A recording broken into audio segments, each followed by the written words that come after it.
Hey guys, welcome back. Hope all of you are enjoying your summer break wherever you are. It's raining heavily back here in Pune at the moment.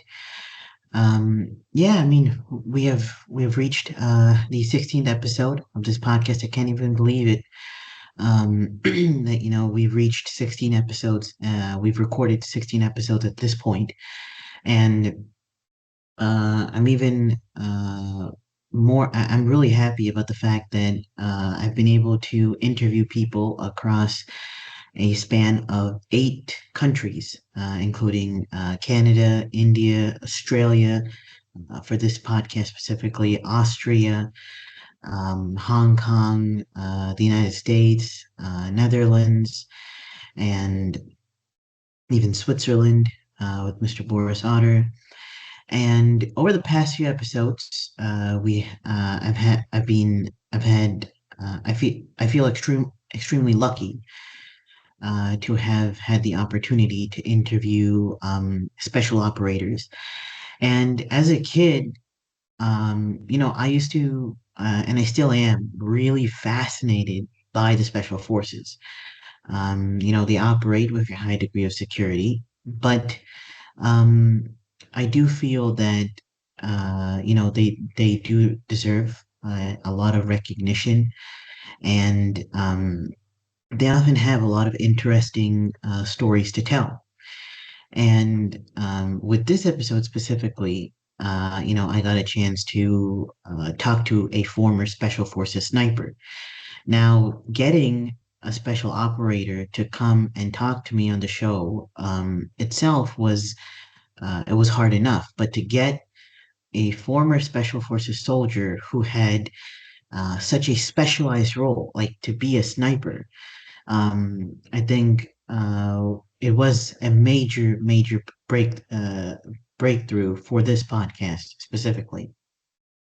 In this episode, I got a chance to talk to Mr. Doug Sheridan about his role as a sniper, about his time in Australia's Special Air Service Regiment, and he was one of Australia's very first air marshals, which was really cool. And I got to talk to him about his role as an air marshal, his role as a sniper, the selection process, and the specifics of the role of a sniper, and some of the environments he operated in. And this conversation lasted for almost 2 hours. Like, this is the longest episode I have recorded till date. So I hope all of you guys enjoy. I hope all of the viewers of this. I hope all of the viewers. I hope all of you really enjoy this episode of the podcast, and feel free to leave any sort of feedback in the comments section below. And I hope you enjoy the next 2 hours of this podcast. And please just subscribe to the channel. We have reached 125 subscribers by now. And as you can already see, the more and more subscribers the podcast has, the bigger and bigger the guests get. And this is probably the um, the most fascinating uh, person I have got a chance to meet so far. So let's begin and let's welcome Cal on the show.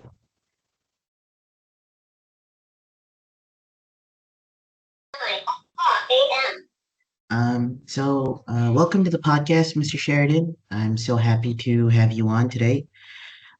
So I'll just begin with a brief introduction about you. Doug began his career as an infantry soldier in the Australian Army. He went on to serve in one of the most elite special forces units in the world, the Special Air Service Regiment of Australia. Doug worked as a sniper commander in the Special Operations Task Group within the Special Air Service. Then he made a career pivot and he became a federal agent within the Australian Federal Police. Mr. Sheridan was one of Australia's very first air marshals post the events of 9/11. During his tenure as an air marshal, he also completed an instructor exchange course with the German Federal Police Federal Air Marshal Program. He has also worked as a close diplomatic protection agent for the Australian Embassy in Afghanistan.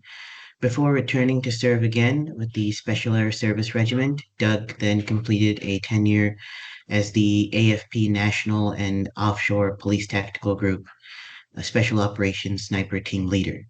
He has also completed instructor exchange courses within the Federal Bureau of Investigation Hostage Rescue Team and the New Zealand Special Tactics Group. Currently, he is a founding director within the Army Sniper Association Australia and also works as a business director for Homefront Australia. Doug has also attended some of the most prestigious universities in the world. He received his MBA from the University of Queensland and has even attended Harvard and the University of Copenhagen for his MBA studies.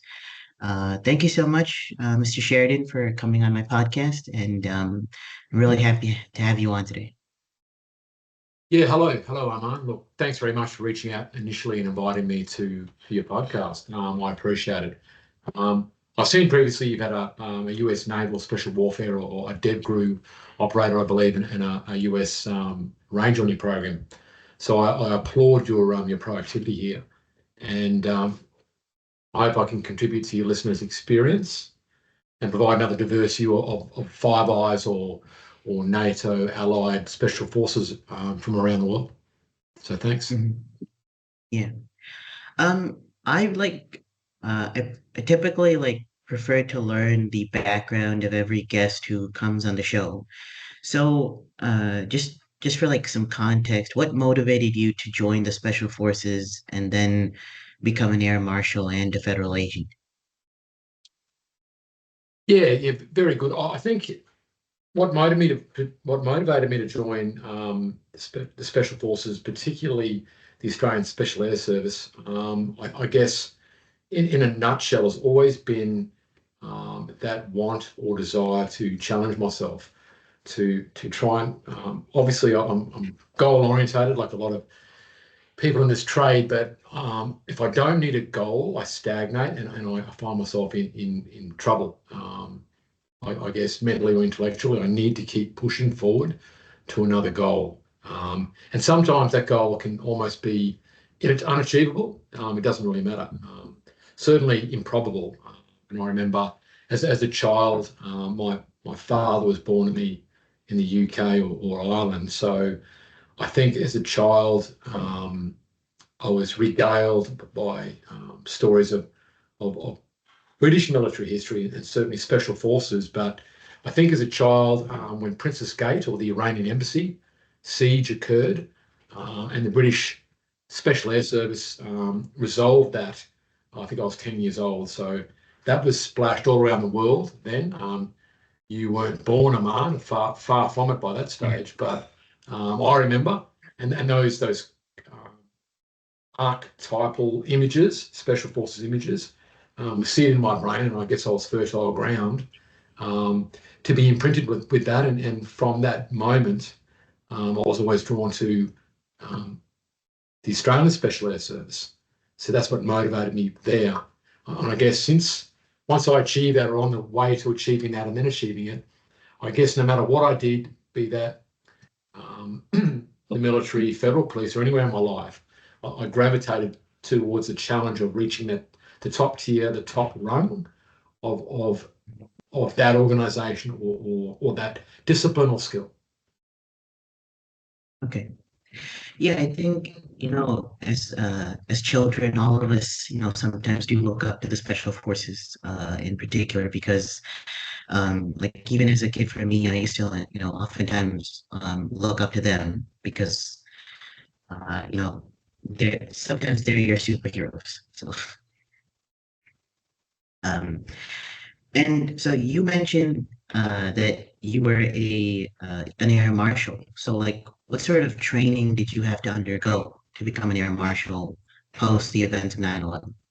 Yeah, thanks, Aman. Look, I did my military career in three phases probably.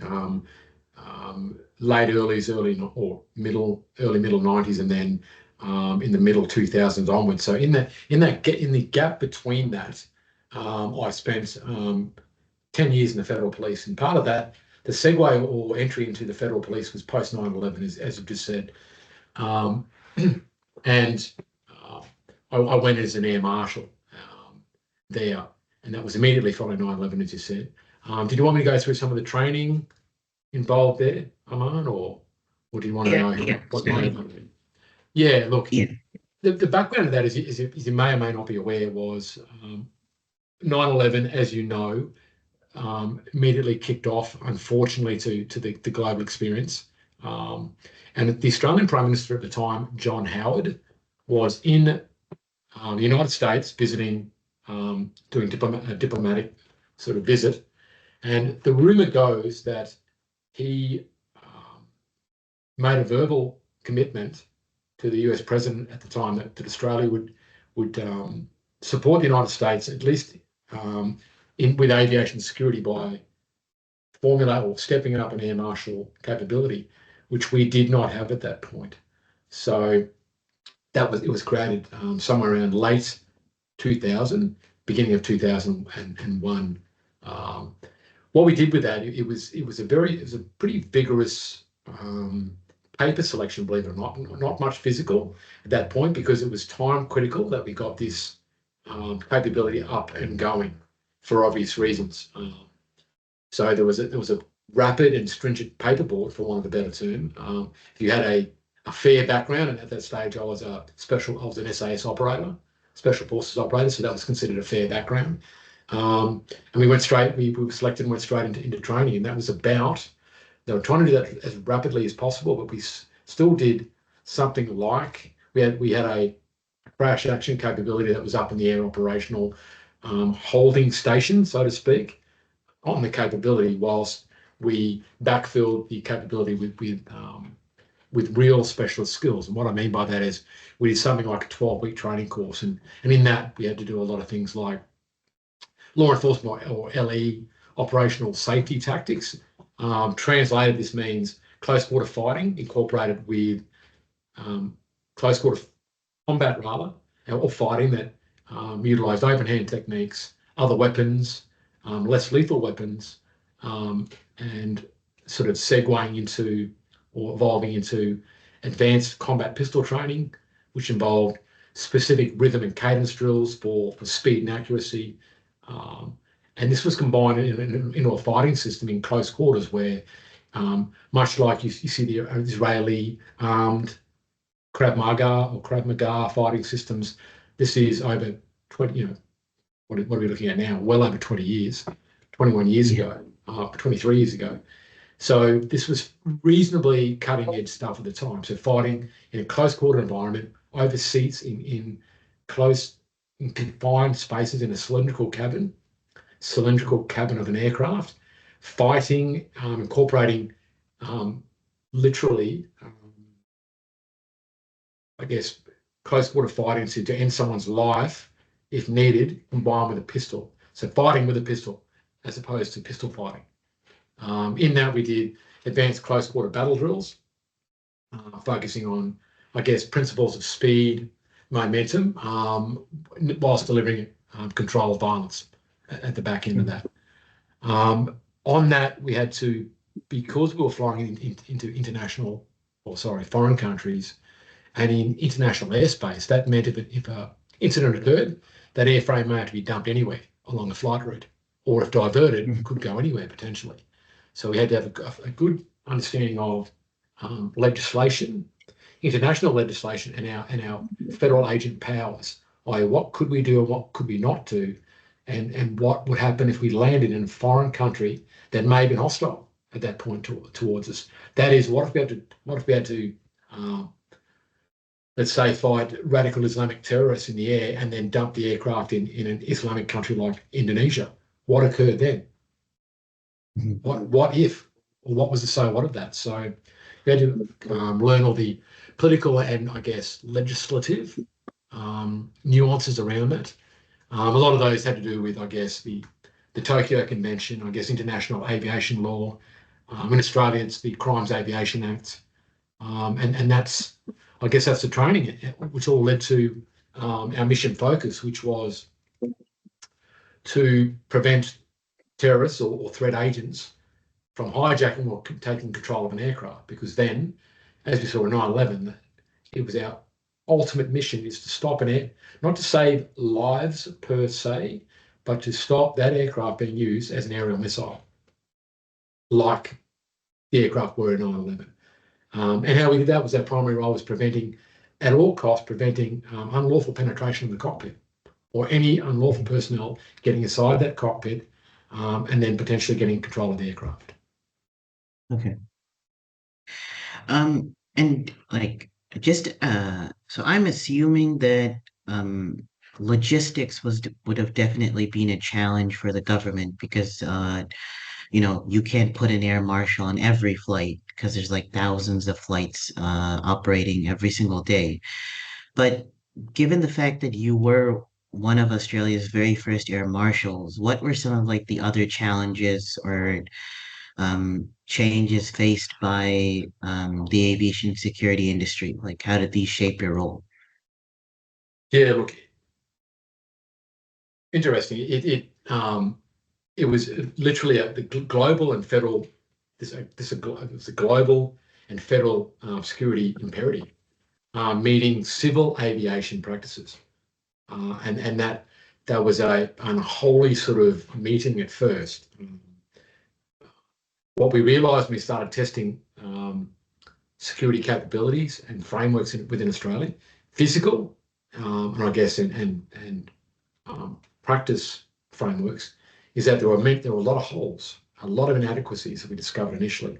Um, so some of the challenges were, and I can give you anecdotal sort of examples at a micro level, just to I guess day to day give you a day-to-day realization of the battles here. And what occurred initially is that we operated in some fairly sketchy legislation and police powers in the air to do what we were doing. And one of those was that under archaic international aviation law, how we got aboard an aircraft was, funnily enough, that for 100 years, pilots were the only people that were allowed to carry a firearm on an aircraft. So a pilot, much like a skipper of a civilian ship or vessel, was authorised to carry a pistol on his own aircraft if he was the main pilot.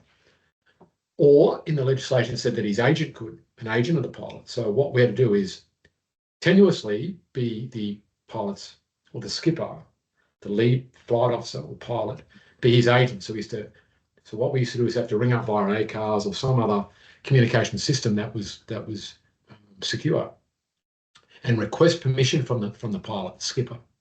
So, sir, and identify myself, sir. I'm Federal Agent Federal Officer Sheridan. I'm the senior or team leader, air marshal on your flight today. May I have your permission to board the aircraft? And he would say, hopefully, yes, which meant that that's tacit approval or even overt approval that I'm now his agent. So myself and my team could now board the aircraft armed. Now, if that sounds a little loose, it's because it was a little loose at that stage, early doors, 2001, 2002. But that's how we did it. Where we had challenges were we had some pilots that were actually refusing it. So in the early, believe it or not, the first couple of months post 9/11, we would ring up one of the air security or in Australia they were called air security officers, ASOs in brackets air marshal was our title, and we'd have pilots and we'd ring up and say I'm the lead ASO, permission to join your or to board your aircraft, and they would say no, you don't have permission, and hang up on us. And this was crazy, absolute crazy. Given we're talking 3-4 months into this in a flight operations, and we've still got the odd pilot pushing back, trying to make as a statement, because I guess in their mind they didn't believe in firearms or firearms in an aircraft, or for whatever personal or professional reasons they had, this is what was occurring. So we believe it or not, we had things like our commercial airlines in Australia had unions stepping in, or the executive of these airlines having to remove senior pilots because they were refusing approval for us to board aircrafts. So it's easy to forget that these crazy small things were occurring over 20 years ago, where one individual, a senior pilot on $180,000 23 years ago, was going, no, you will not board my aircraft, and was hanging up and throwing the whole operational security flight schedule out. Further that, I guess we had a number of interagency cooperation communication issues regarding interoperability. And I guess that was things like, on occasion, believe it or not, and we're talking over 20 years ago, I remember an occasion when I sat down on a domestic flight, sat down, and I realised someone directly in the seat next to me was carrying something that appeared to be a weapon. And whilst I was working out I won't take you down the road of what occurred then, but what the end result of that was actually a Australian state law enforcement officer escorting a prisoner through extradition from Queensland and New South Wales, and he was sitting next to me with the prisoner being extradited on the far side of him. And I wasn't briefed on this. There was no interagency communication. There was nothing like that. Okay. So, I think you have already covered this, but like, as your tenure as an air marshal, like, how did the nature of threats evolve? Like, what were some of the like significant shifts in the types of threats you encountered at the start and towards like the very end of your career as an air marshal? Yeah, look, thanks, Amar. Good question. I think I don't believe there was. I guess the nature of threats didn't evolve per se in my time as an air marshal. Um, they didn't evolve per se, but we did know that I guess the tangos, the terrorists, the threat agents against Australian flights. We knew they'd be testing our TTPs, that is, tactics, techniques, procedures, our SOPs, our standard operating procedures. We knew that with a view to that, or once studying our techniques, they would be evolving theirs and generally conducting plans and their modus operandi to defeat us at some point. I guess that the major annoyance there was, or I guess the challenge was being a high level of readiness all the time for hours and hours, hundreds of flights where I guess a high level threat doesn't present itself, but having to deal with, I guess, non-terrorist threats on occasions, and which was against their SOP. So we're talking about violent passengers because they're affected by alcohol or other drugs, or just deciding they're having a bad day and want to mistreat other passengers or staff. So having to disengage or not remain covert or discreet, and not engage or deal with a threat that was non-terrorist related, because if it wasn't directly threatening the cockpit or the stability of the aircraft, theoretically we were not to break cover and get involved. We were therefore the top tier threat only, and that was to stop another 9/11 like incident occurring, not to stop two angry drunks punching on down the back of the aircraft. Yeah. Okay. Yeah, that does make a lot of sense. And so in today's day, in 2024, technology has basically completely changed our lives. But back in the early 2000s, the iPhone wasn't really there, or technology had not really taken a strong force yet. But how did it play if at all, like how did it play a role in enhancing aviation security in the early 2000s? Like, and how has the reliance on technology evolved since then? Look, I guess the main tech changes that I've seen are in general passenger screening procedures and luggage, and the physical security that is at the airports. When I first started operationally as an air marshal, we were talking about, I guess, I think it's Garand or something like physical metal detectors used on personnel, and certainly regional airports, some kind of rudimentary um, X-ray machine where personnel would step through, and even on some occasion in regional airports in Australia, there was little to no X-ray screening of carry-on baggage on an aircraft, that is hand luggage.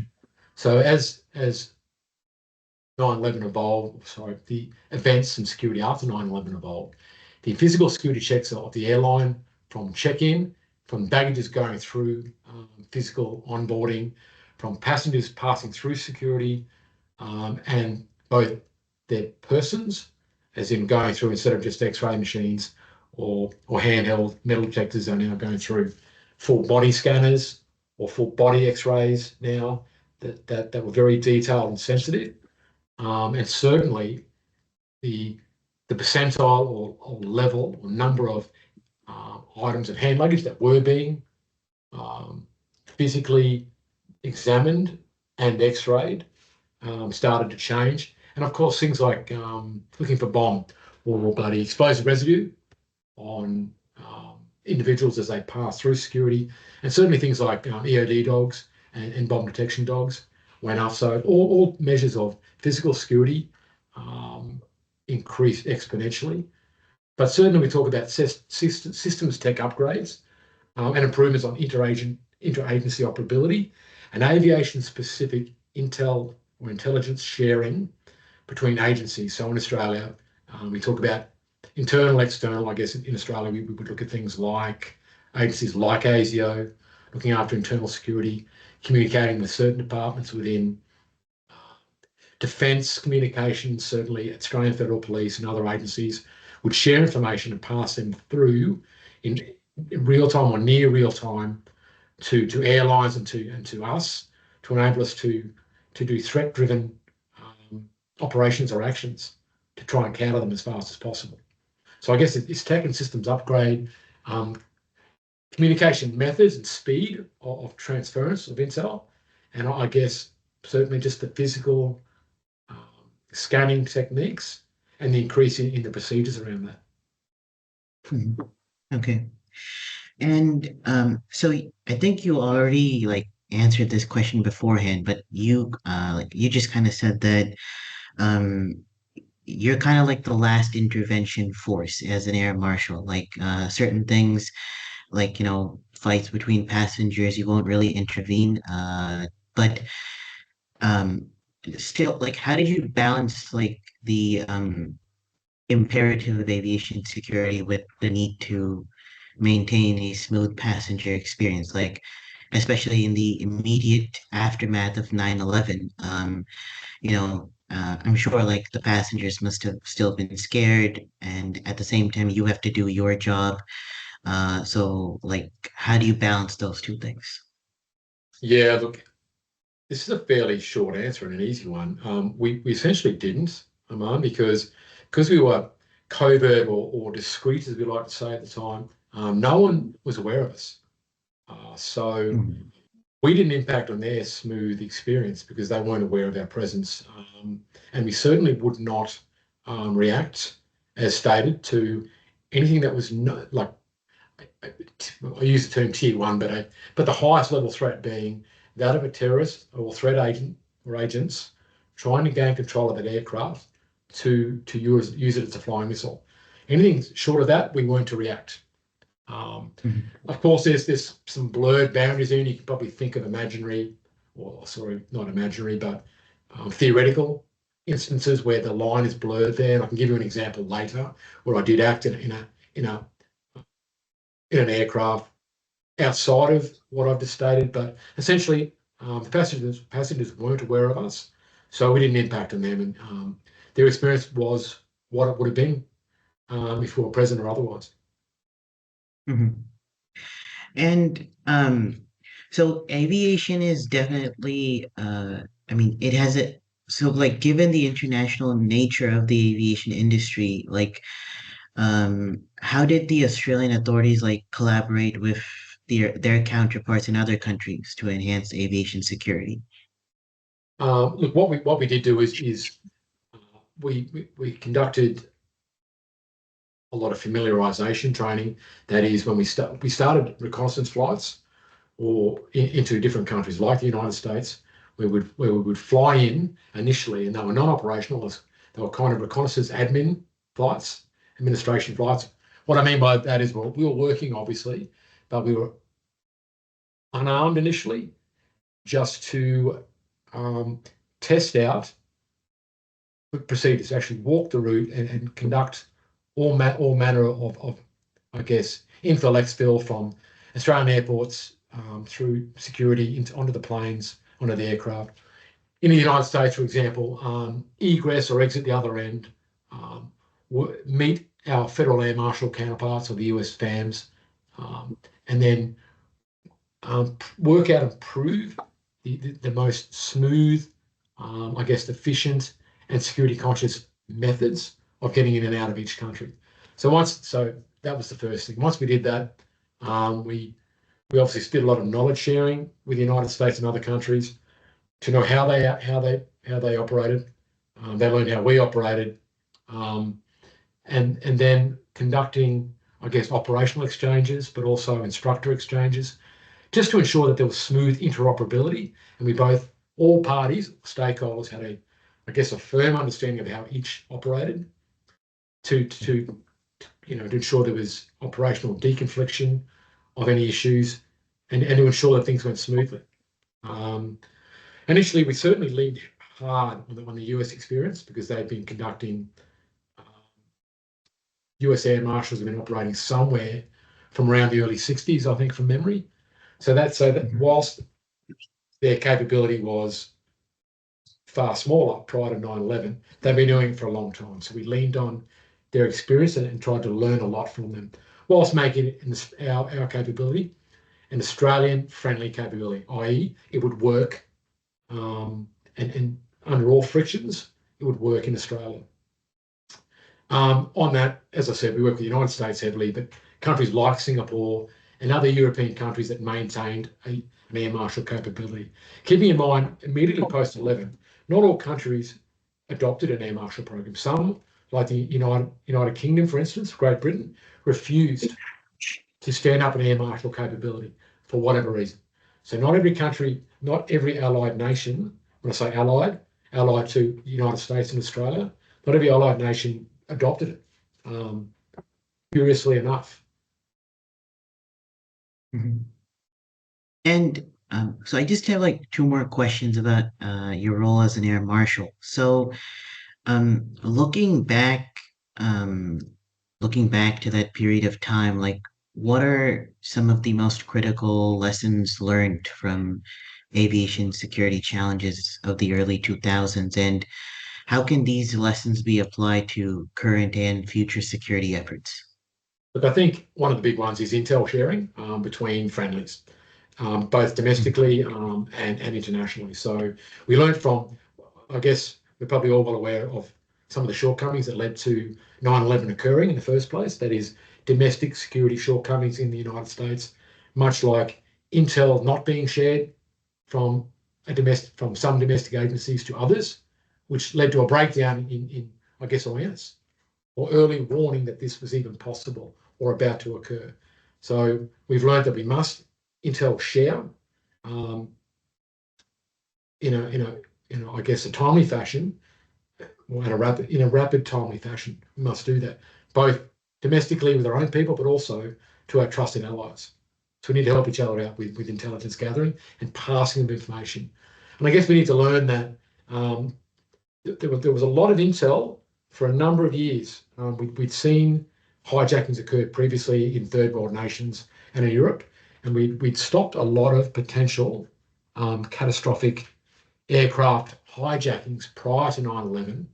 And I guess for some reason we never took that threat seriously. So what I would say is, moving forward, we can never be complacent. We always, state and international allied security agencies need to remain vigilant and never think that this threat goes away. It does not. Mhm. Okay.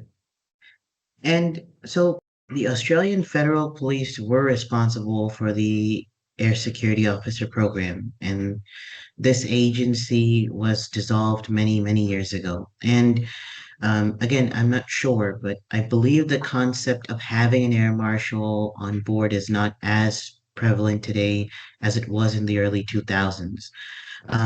Like, why do you think that is? Like, why don't why aren't air marshals there as much as they were back in the early 2000s? Yeah, look, to address that, I guess there's two parts to that question. Just to clear up, after our Prime Minister, Mr. John Howard, made an indication to the United States President post-11 we would have a air marshal capability. When at the coalface, or where the rubber hit the road in Australia, um, no agency really wanted to touch it at first. It was considered a political hot potato. It was offered to the Special Air Service Regiment. They refused to take the role. It was offered to the Australian Federal Police initially. They refused to take the role as well. So it was placed under the Attorney General's Department in Australia. So it kicked off under the Attorney General's Department. Now, a year or two into that, once the capability was proven, if the Australian Federal Police seemed to be only too happy then to adopt the capability, so it fell under the auspices of the Australian Federal Police late 2002, early 2003. Now, as you said rightly at the start of this interview, there are so many numerous domestic and international flights in the world. Clearly, no air marshal can be on every flight. We know that. So it's always air marshals are randomly placed, but they're also intelligent. They're placed according to intel. So if there's particular flights that are targeted or deemed more vulnerable for political reasons or because of intel gained, those flights at short notice can have air marshals redirected and placed on those aircrafts. Harking back to the last question, I guess since it's now over 20 years since 9/11, I think a lot of security agencies and politicians, I guess, have become complacent. They want to place their election dollars elsewhere. So when they're promising to their electorates or their voters where they're going to place election dollars, some of the dollars now get diverted away from things like air security and the air marshal program in Australia, at least. So what you see there is a lack of vigilance because it hasn't occurred in a long time. Therefore, their likelihood is deemed to be lower. The threat is deemed to be lower. And it's out of sight, out of mind, as in things haven't occurred for a long time. So that is, threats haven't occurred in a long time. So we start through lack of dollars and decreased funding to things like the air marshal program. We find that lack of funding means that we have to decrease the capability, as in have less personnel actually providing those flights. Okay. To kind of like follow up on the answer you just made, do you think it is also possible, like, I mean, not possible, but the reason for why the concept of having an air marshal is not as prevalent because of the security checks at airports? Like, we have full body scans. The X-ray machines have gotten a lot better. So is that also why maybe governments don't really see the need for them, or is it just because governments, just like you said, like, maybe the threat is not looming at the moment? Yeah, look, that's a very astute question, Aman. I think since you brought that up, I think it's a combination of both. I think it's certainly what I mentioned, but you are certainly correct in the fact that increases or improvements in physical security and the frameworks surrounding that have become more robust and improved. It certainly means that from a risk matrix or a risk perspective, we potentially can lower the number of the number or the air marshal capability, certainly. Also, it allows politicians the ability, or I guess heads of security agencies, it allows them the ability to explain away or have a reason why they can decrease the capability due to the physical improvements, as you stated. So a bit of both. Okay. Okay. Um, so I just wanted to talk about your time at the Special Air Service now. And one thing which kind of struck me was so Australia has a unique geographic location. It has like all the perfect environments. You've got the desert, you've got I believe you have certain um, like there's you can train in the jungle, you can train in the desert. You're close to the water as well. So how has this kind of like shaped the unit's operational focus and training compared to some of the other special forces units in the world? Yeah, look, I think it's shaped it certainly, and as you say, there is certainly jungle environments in Australia. Um, uh, there is an incredibly large amount of desert expanse or desert expanses in Australia, and you'll see that with, I guess, geographically or geopopulous wise, we've got the majority of Australians live on the coast, full stop, because it's not tenable to live in the middle of Australia. In the majority of the middle of Australia, it is simply not tenable to live. It is arid, hard, arduous desert terrain. But also we've got altitude, we've got snow in certain parts, so we can do Arctic or cold weather training, and then we're surrounded by water, of course, as you said. And surrounding in all of that, we've got along with that, I guess, arduous sort of terrain and weather, we've got pretty challenging wildlife out here as well. So all of it, which makes it a challenging environment. How's that affected our operational development? I think probably fairly significantly. It's the 60th anniversary of the Special Air Service Regiment um, this year. So Special Air Service Regiment has been stood up post World War II for about 60 years now.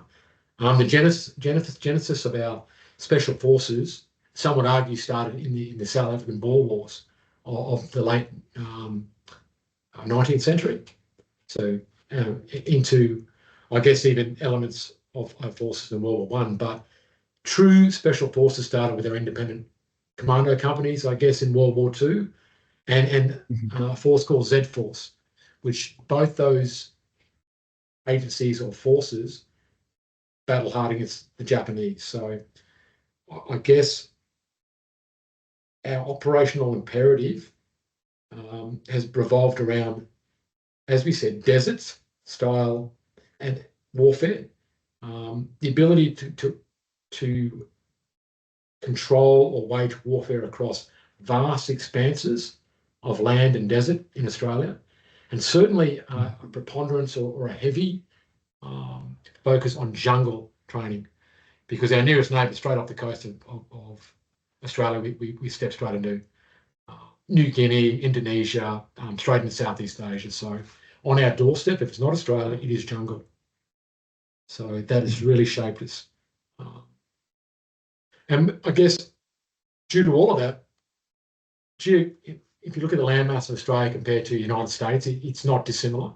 We have a very small population. I think we're somewhere in the order of 28 million at the moment. And then we've had Yeah. a very large increase on that in the last decade. So for a large period of time, we've had an extremely small population. Because of that, we've had a small defence force and consequently a small special forces. So, and in line with that small population, we have a smaller GDP. So we have more to cover, more to defend with less money and less people.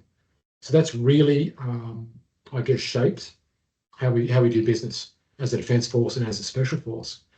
Um, that means that we've had to learn, both as a force, as small teams, but also as individuals, to do more with less.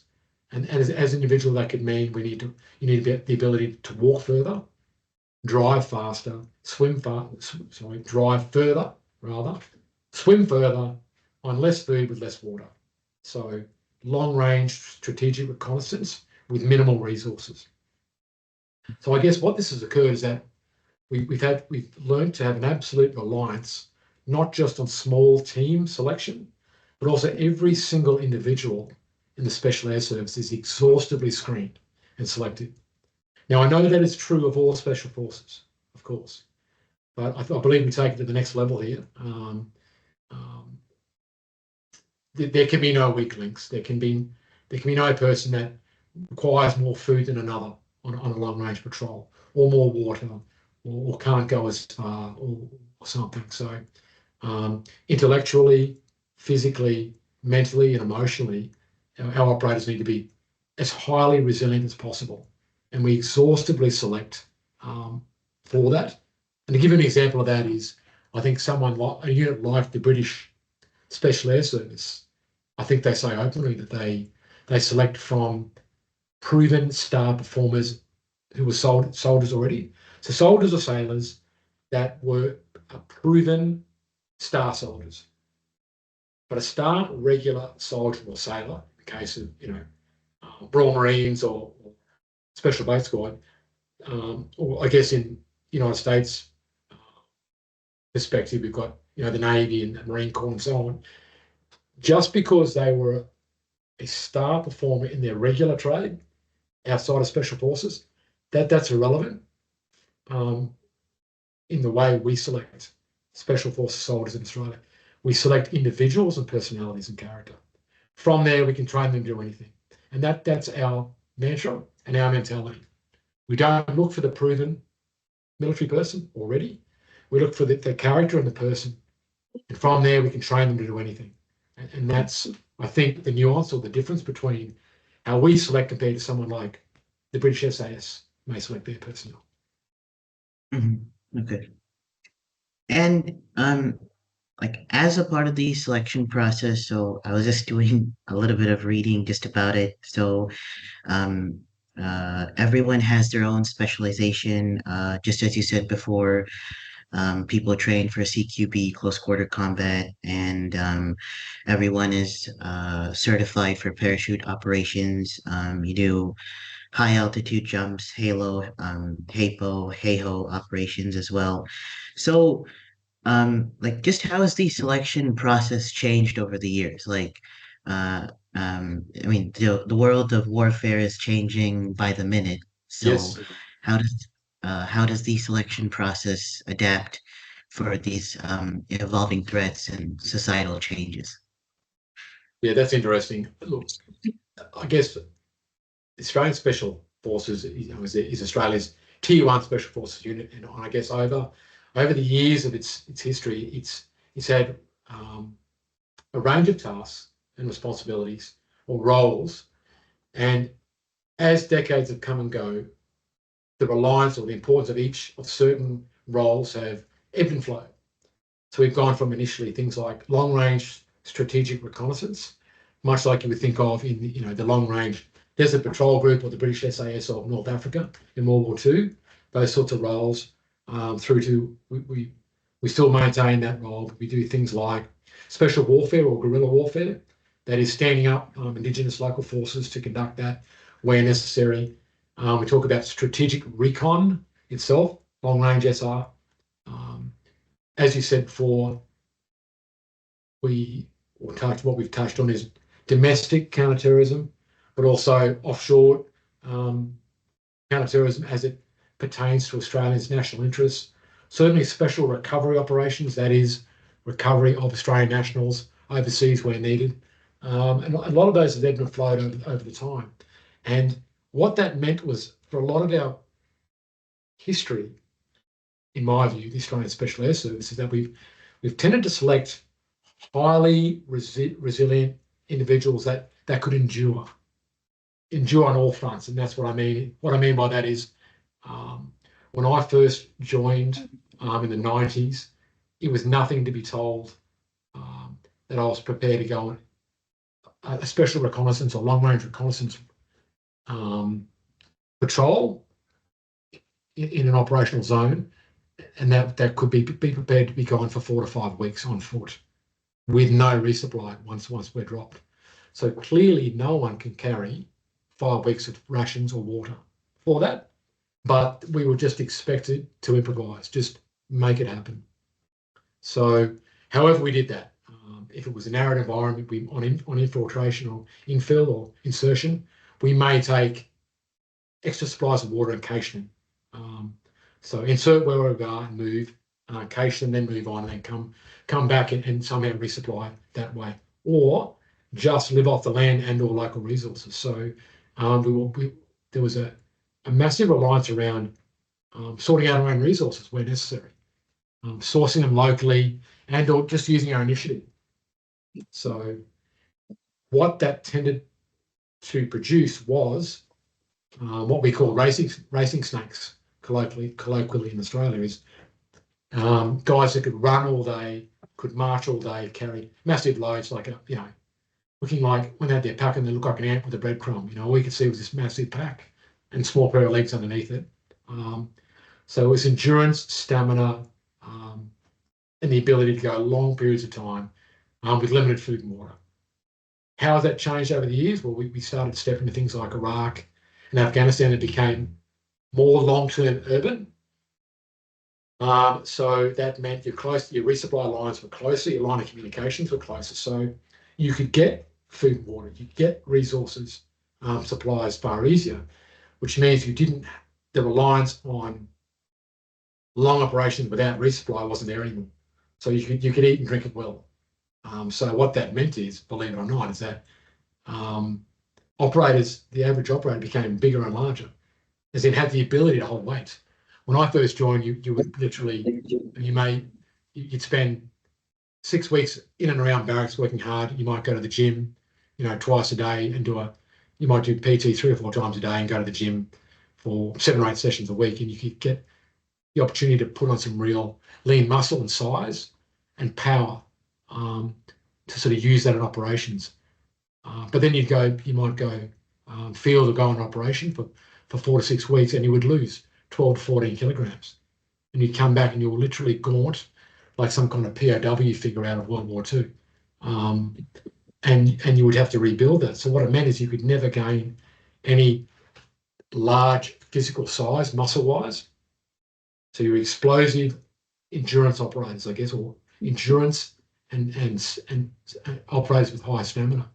How that's changed, I guess, in the last 20 years is that with Iraq and Afghanistan operators have been able to do small team direct action or strike missions, or certainly be close to lines of supply. So what does that mean?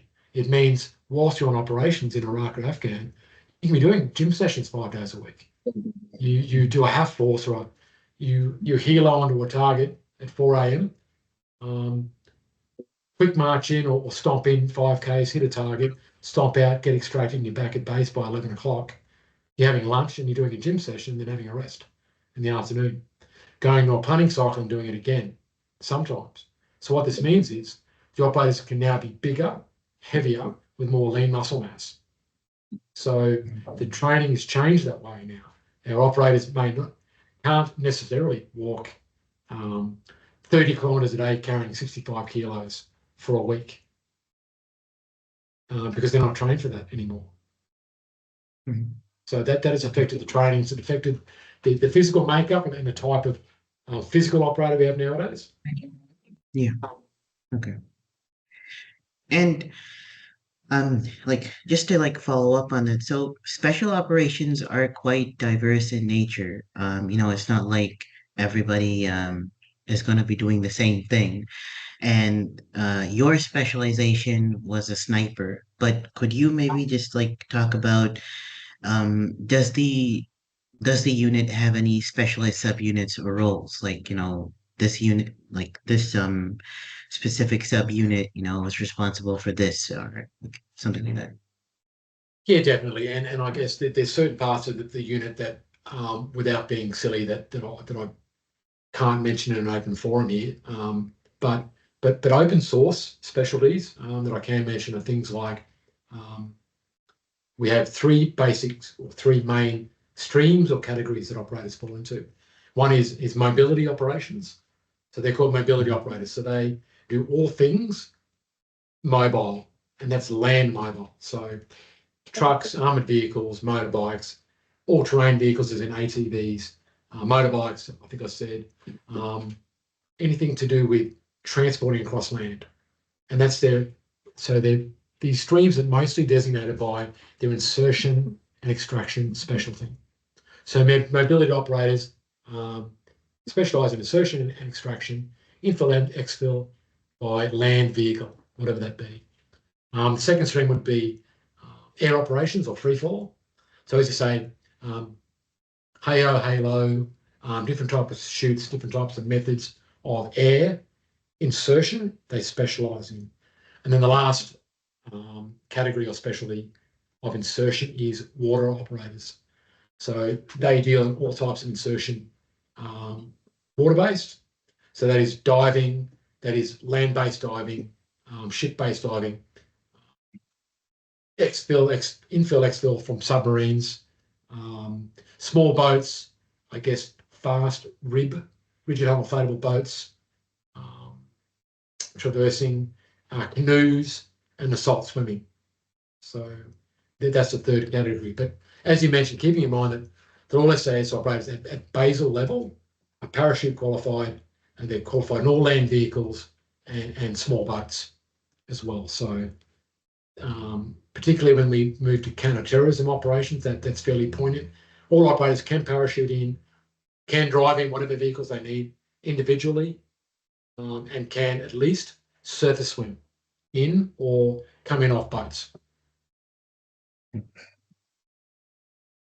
And so I think you like answered this question already, but has the like because of Australia's unique environment, has the unit been able to like develop any like specialized equipment or I'm not sure if you can talk about the tactics, but because of the environment, like what has sort of emerged in terms of the equipment they use or like just some of the strategies that they have in place, like just in a maybe you can just talk about in a generic sense.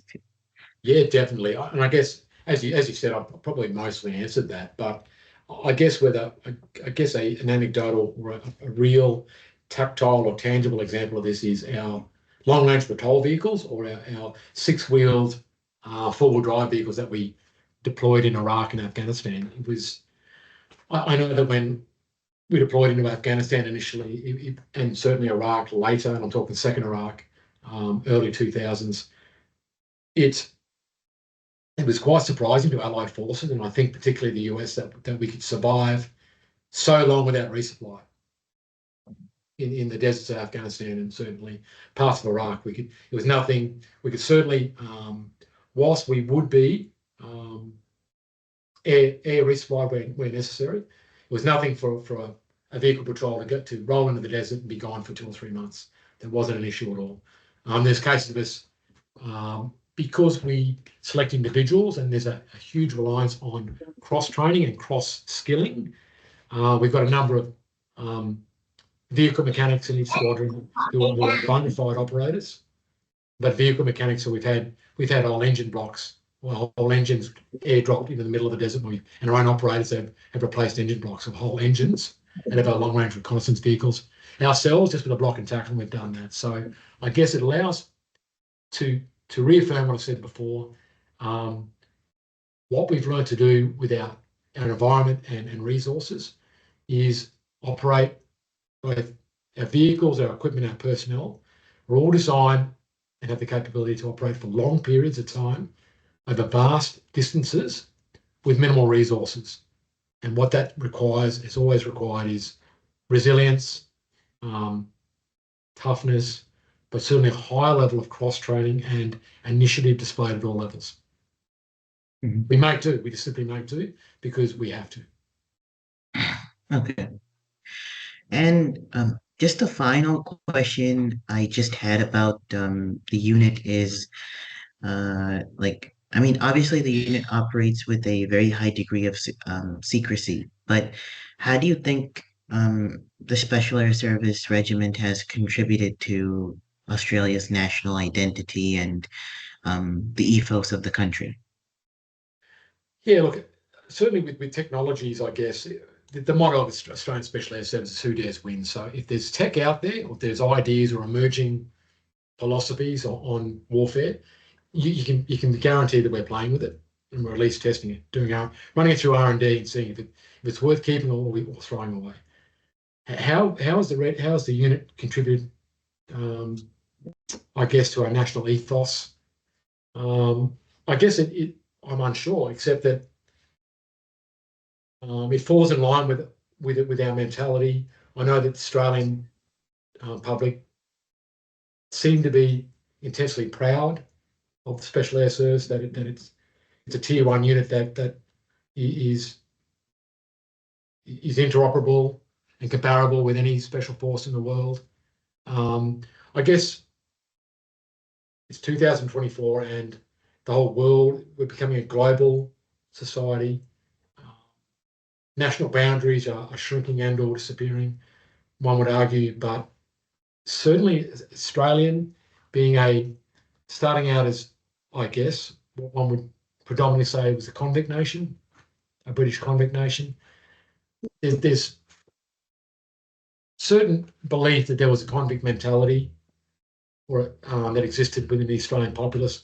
That is, you look after your mate, keep your head down, don't expose yourself. And this is called the tall poppy syndrome in Australia, which I'm sure you have it. In Canada and other parts of the world where it's always been discouraged in our mentality, I suppose, culturally, not to raise your head, not to be different, just to keep your head down and look after your mate, look after the group and get ahead. So Australians don't heap or offer praise easily. It's hard to win praise in Australia. So the fact that we've got a very good reputation in Australia, and I think Australians are very proud of the Australian SAS, I think sort of speaks to the quality of the work we've done in defending the nation. Mhm. I guess you asked me if I'm comfortable sharing statistics or whatever as a sniper. Would that be fair to say? Yeah. So like, if you're comfortable with sharing your statistics, I guess I have to fall in line with the other special forces snipers you've spoken to, Amano. I'm not comfortable with it simply because I believe that sniping is defined by so much more than kill statistics yeah. or confirmed kills. Mhm. Honestly, I believe that. Um, in an Australian sense, and I guess probably anyone's sense, to me, sniping is about protecting your mates. We're about force protection. Um, any lethal force that's delivered is to disrupt and destroy the enemy in line with protecting your mates. So, Mhm. and I think that recording and relaying statistics starts to make it about the individual and less about the team. And I think most snipers would say that they're more about the team. So I think sniping is about force protection in however that looks like, whether it's offensive force protection or defensive force protection. But it's certainly about having a strategic effect on the battlefield, and that's where it's key. It's about directing ground and air fires to create maximum havoc and damage on the enemy, Mhm. disrupting their operations at a strategic level. It's about protecting your mates, see above, for all the reasons I just said. But it's strategic battlefield intelligence, surveillance, reconnaissance, and communicating that rapidly. So be the eyes and ears of the strategic commander on the battlefield or in the theatre. Okay. So, I believe so. Every sniper, you have to go to sniper school, and in sniper school, you learn. I believe, like, I think stalking is an important aspect of just making sure your cover isn't blown. You have to learn field craft. You have to learn how to create a ghillie suit. So, what did you kind of learn at sniper school and in Australia?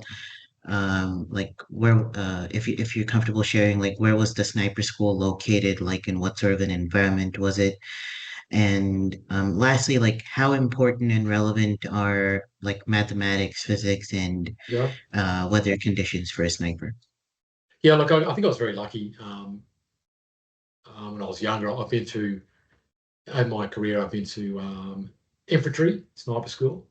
I've been to um, Special Air Service, sniper school. I've been to um, the Australian Federal Police sniper school. Um, I've instructed on sniper programs in the United States and New Zealand, and I've run a lot of courses. So I know a bit about sniper schools. What it's allowed me to do in across those different sniper schools is learn to snipe. Again, operationally, I've done this later on, but I learned to snipe in sand dunes, in sandy beach type environments, jungle, desert, close country, rural areas. So um, cold areas, cold conditions. So you name the type of terrain and weather, I've learned to snipe in that before I did it operationally. So I was very lucky there. Um, as you said, massive component of sniping is stalking, but stalking is the culmination of all the skills put together.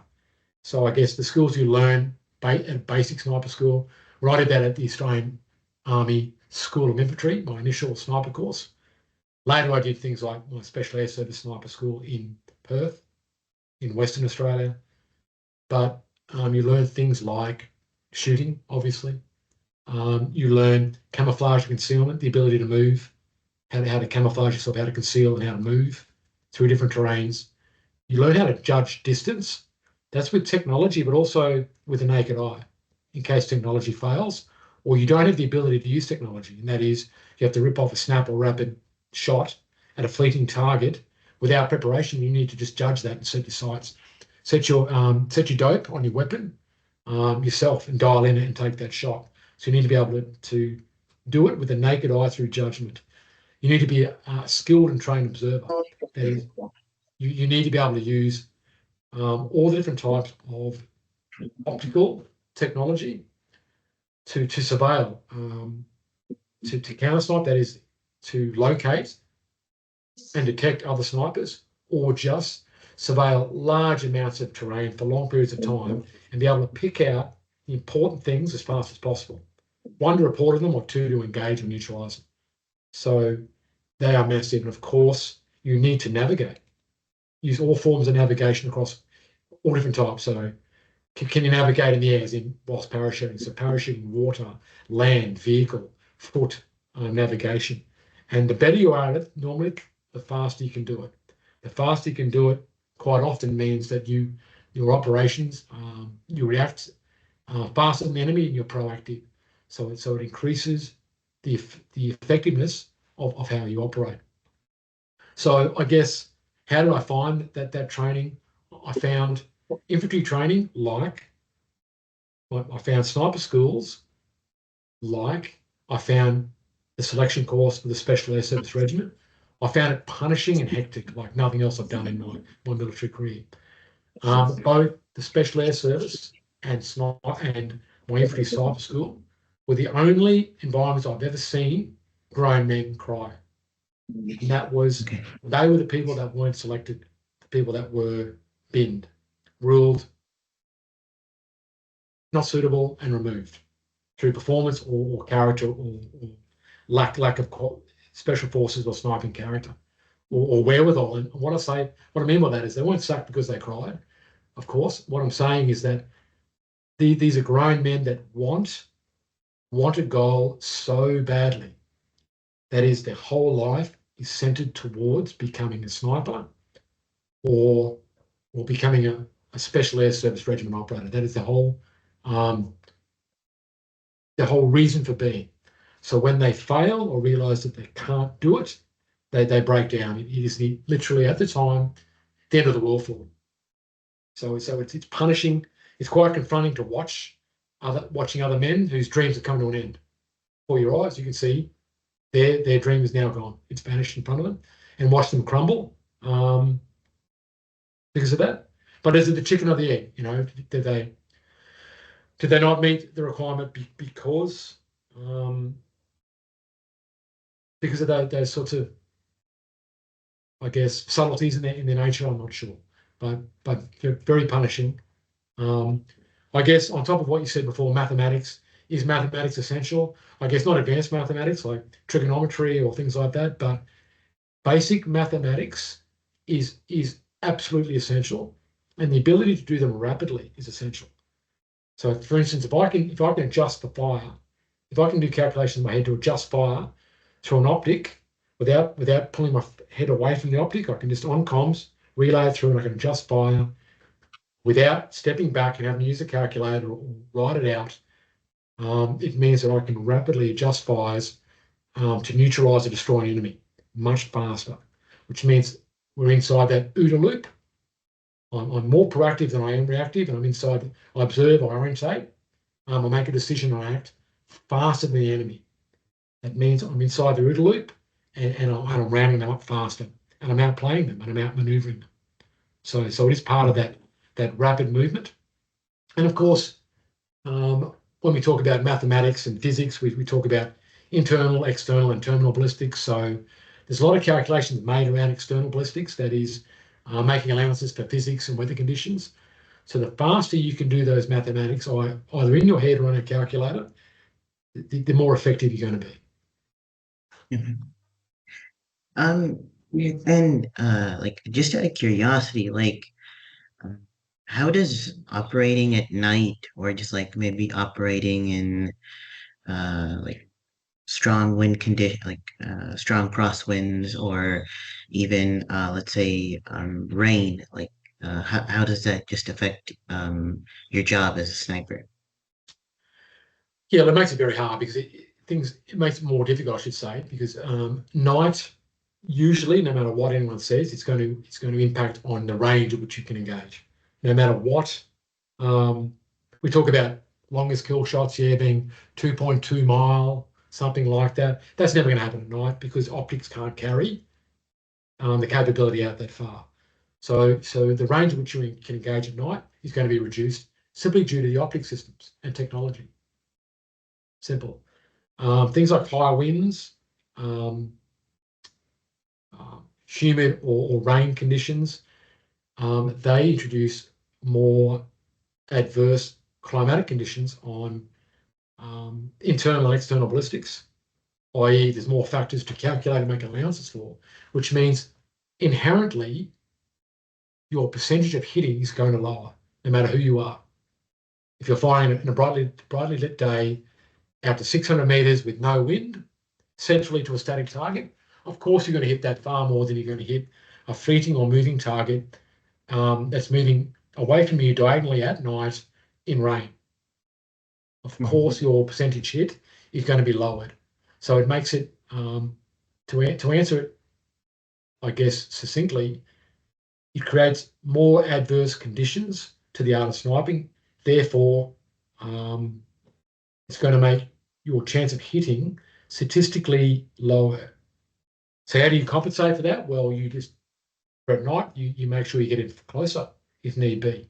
And certainly where those statistics start to come into play, with strong crosswinds, try to move to a location where you turn a crosswind into an oblique wind or a frontal or tailwind.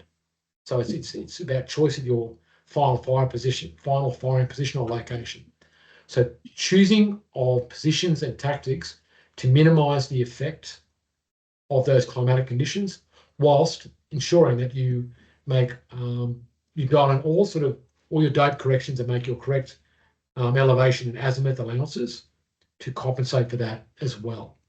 So all these things Mhm. are about increasing your percentage for a first round hit or a follow up hit. Okay. And so snipers like have to so you said like you've trained to snipe in sand dunes or the jungle or in cold arid environments and as a sniper you're basically like required to operate in any sort of environment. So like what has been the toughest environment you have operated in through the course of your entire career? Look, I think any environment where climate impacts on temperature, and what I mean by that is a climate that is just hot, not such an issue. A climate that's just cold, not such an issue. But a climate that is extremely hot under a jungle canopy with near 100% humidity in Southeast Asia, that's extremely taxing and challenging. So when you start carrying have heavy load bearing, as in you're carrying a heavy weight, you've got a couple of layers of clothing now. So you're putting on a ghillie, or what we call in Australia a yowie suit. You're putting on a yowie suit or hood. That makes the microclimate much hotter. So if you've got a hood on, you're wearing more clothes, you tend to overheat faster, and it puts you under a jungle canopy. It's whether it be a primary canopy where it's extremely humid and hot, it's challenging, or if it's secondary jungle where more sunlight penetrates the canopy, therefore the undergrowth is more lush and thick. It means you are now having to push through hard foliage up to knee and waist height. You don't really have the ability to cut through it, not at speed anyway, because you don't want to leave trace if you can. It means that now you're having to lift your legs up, push through, I guess, a foliage. You're under a jungle canopy. It could be 38 degrees already, 40 degrees Celsius, and it could be near on 98% humidity. Extremely, extremely challenging. And you not only does it require resilience, it requires detailed planning and management of yourself and your team to keep you operational and fight ready. That's one very difficult environment that is under jungle canopy in Southeast Asia, for instance. But certainly jungle warfare, where it's cold, the cold in itself is not the issue, but when there's wind or snow or both. So you're now wet. I guess the wind ratio is making temperatures a lot colder than just the ambient temperature. Very, very challenging. So again, why it's challenging is not so much the resilience and the tolerance of it. It's the long-term endurance and the ability to stay fight ready. And that is keeping fluids up to you, keeping yourself in a cognizant or avoiding cognitive dissonance. That is keeping yourself ready and sharp in the mind, and keeping your extremities ready to go. So I've had instances in cold where I've known as soon as I've got out of my sleeping bag in the morning or at night, that I've only been able to do certain tactile things with my fingers. I couldn't do it with gloves on, no matter how much I practiced. So I had to get out of my sleeping bag initially, do those tactile tasks fast, knowing that I had probably about 90 seconds to 2 minutes before I lost feeling in my fingertips, which means I could no longer do those tasks. And those tasks were operational imperatives. So if I didn't get them done, I couldn't operate. So I had to get them done rapidly with my hands before I could then put my gloves on and then operate. So it's about meticulous planning, it's about common sense, and it's about managing yourself and the team in those environments. So I would say, yes, hot weather under jungle canopy is one of the hardest. Desert terrain where it's freezing cold, where you add precipitation, be that snow or rain.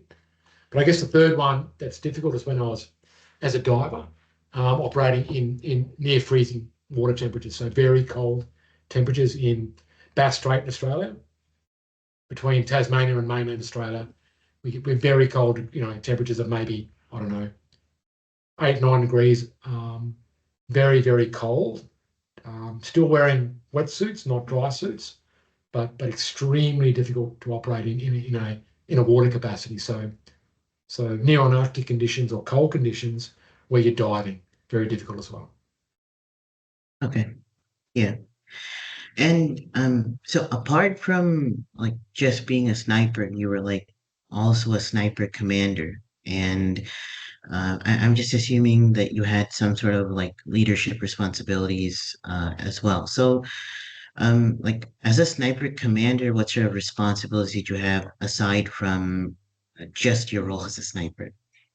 Yeah, as you say, all the general tasks and responsibilities as a sniper, but you're a leader. So all the you're a leader and a commander, so all the responsibilities that go with small team operations, that is lead by example and be able to read the room. And that is, in a small team environment, it's not good enough to simply be an authoritarian leader. You can't just direct people to do things. You need 100% or close to 100% buy-in from all team members for all tasks.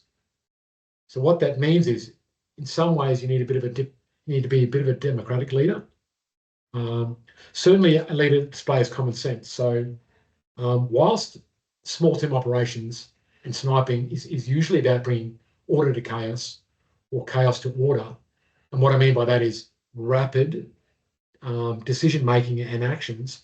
It can also mean with decision making, if you have the ability to make in making deliberate decisions or in planning, is ask the opinion of thoughts of your team members, because like the special forces the world over, usually most special forces operators, even team members, basic team members who are, been in the unit only a couple of years potentially, are perhaps seasoned soldiers elsewhere. So that they're mature, they have experience, and you need to draw on that. So you have to have the ability to be able to ask them their opinions, draw on their skills, and incorporate that into your plan where possible. Right. Now, of course, at some point, being in the military, where decisive actions are required to protect yourself and to disrupt the enemy and destroy the enemy, um, at some point you are going to have to make the hard decision, because it's not a democratic decision at the end of the day.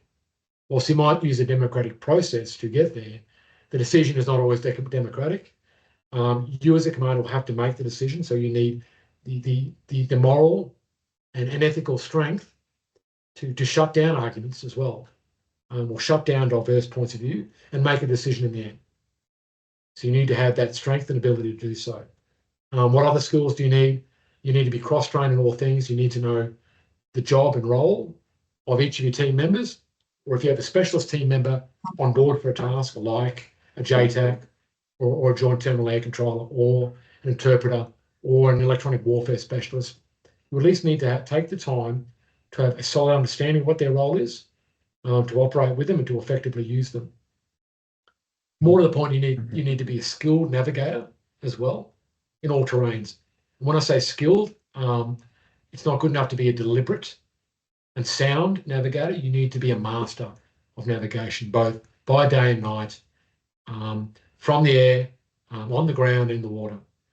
You need to be skilled and have the ability to do it rapidly, because the faster you can navigate, it means the faster you can act and move inside a battle space. And again, get inside the OODA loop of the enemy, become more proactive, less reactive. Make him react to you by your proactivity. And once you react, once you proact or act first, make them react and then act again. They react and act again. So being a highly skilled navigator allows this. And I guess certainly lastly, you need to be highly skilled at combined operations. That is, knowing how to liaise with Army, Navy, Air Force in an Australian context, but also regular forces and combined arms. So knowing how to, for myself, where needed, communicate with armoured buddy assets, because I may well want to call in main battle tank guns from 7 kilometres away. Unusual, but I might need to do it. Certainly Army aviation, artillery, and so on, but also joint fires. So I guess fast moving jet coordination fire, so air fire. So the ability to communicate and liaise with Army, Navy, Air Force, but also foreign Army, Navy, and Air Forces as well. So a skilled liaison officer and a skilled joint fires coordinator. Um, so like at the start of just this segment, when I asked you if you would be comfortable like talking about your statistics, you kind of I think clarified what the role of a sniper is. Like it is not just the offensive role, but it's to provide. I mean, there's a lot more to a sniper than just the kill. So what do you think the public perception of snipers is? And like, are there any misconceptions you'd like to address, just similar to the misconceptions I had? I'm just asking you about your statistics. Yeah, certainly. Look, to answer what I think the public's general perception is, I think it would rock and roll or would oscillate between thinking that there's certainly perception, like we even see it with the unfortunate um, attempted assassination on Mr. Trump or Donald Trump recently. Um, Immediately, the open source media are calling this person a sniper, um, or a shooter. I think there's a public perception that any crazy with a rifle out there loosing shots off anywhere is a sniper. Um, I think that's obviously incorrect. A sniper is a highly skilled soldier that happens to be an excellent shot. There's a saying in the fraternity of sniping, certainly in Australia, that every sniper is a good shot. Not every good shot is a sniper. And I think that rings true. And what that means is you must be an excellent soldier first who can shoot, because you need to get into a target to hit it, and then you need to get away from it to survive. Mm. To do that, you must be an excellent soldier. So the shooting, the actual release of a shot to kill, destroy, or neutralize an enemy is simply the combination of a large range of highly specialist soldierly skills to get you there. So I don't think the public necessarily realise that. Within the Defence Force, I think there's a perception that snipers are, some cool, cold-blooded killer or something, some other Hollywood sort of view of that.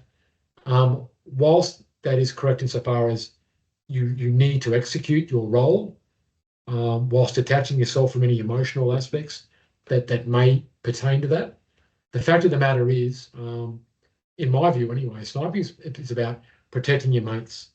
It's about protecting friendly elements. It's about protecting allied forces. How you do that could be offensively, and you do that offensively by killing, destroying, or disrupting the enemy. You do that. You make them react. Or whether it's defensively, and that's by, again, I guess, killing or disrupting the enemy to ensure that they don't get an opportunity to carry out effective operations against your friends, being your mates. So I think those two misconceptions by the public are that any old nutcase that's a reasonable shot or otherwise is a sniper. That's incorrect. Sniper's a highly skilled soldier that just happens to be a very good shot. Mm. Okay.